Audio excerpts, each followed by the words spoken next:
करती है उसको शास्त्रों में सृष्टि की उपमा दी।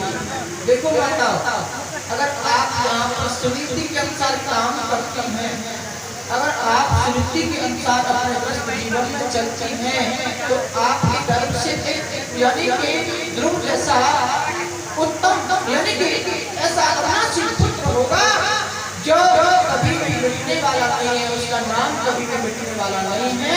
अगर सुनीति के अनुसार चलते हैं तो, और सुनीति के अनुसार चलते हैं तो एक उत्तम पुत्र होगा तो सही, लेकिन वो कुछ दिन बाद मृत्यु को प्राप्त हो जाएगा, तो उनसे छूट जाएगा। यही स्थिति राजा उत्तानपाद की दोनों रानियों के जीवन में थी।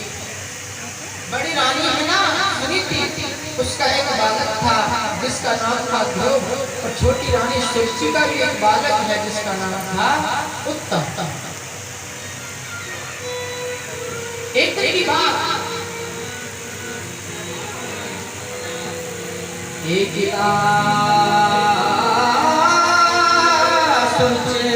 पुत्रम अंकी आरोप्य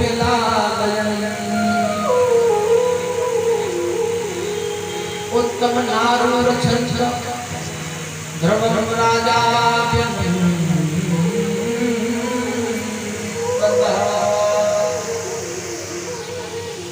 एक दिन की बात, बड़ी रानी का पुत्र जो है ना ध्रुव खेलता हुआ राज दरबार में आया।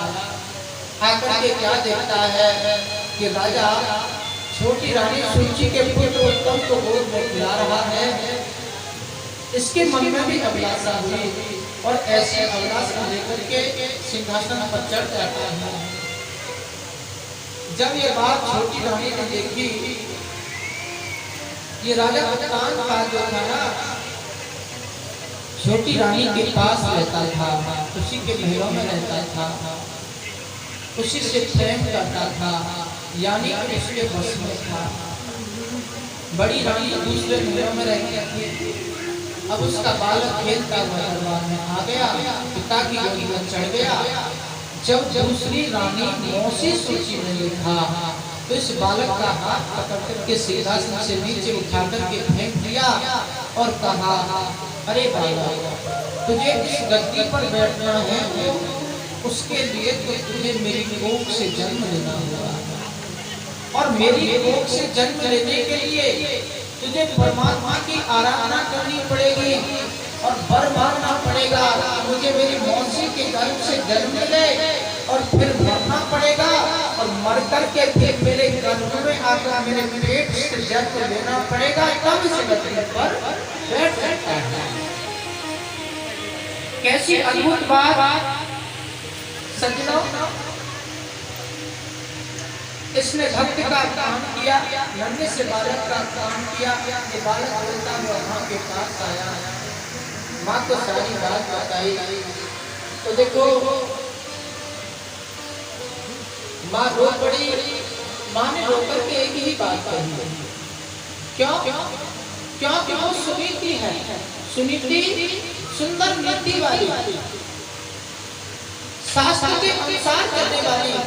उसने एक ही बात कही, मैं तुम्हें गद्दी पर नहीं बिठा सकती, राज गद्दी पर बिठाने की सामर्थ्य नहीं है, लेकिन तेरे पिता की गोद न दिला सकता, लेकिन तुझे परम पिता की गोद दिला दूं तो कैसा रहेगा?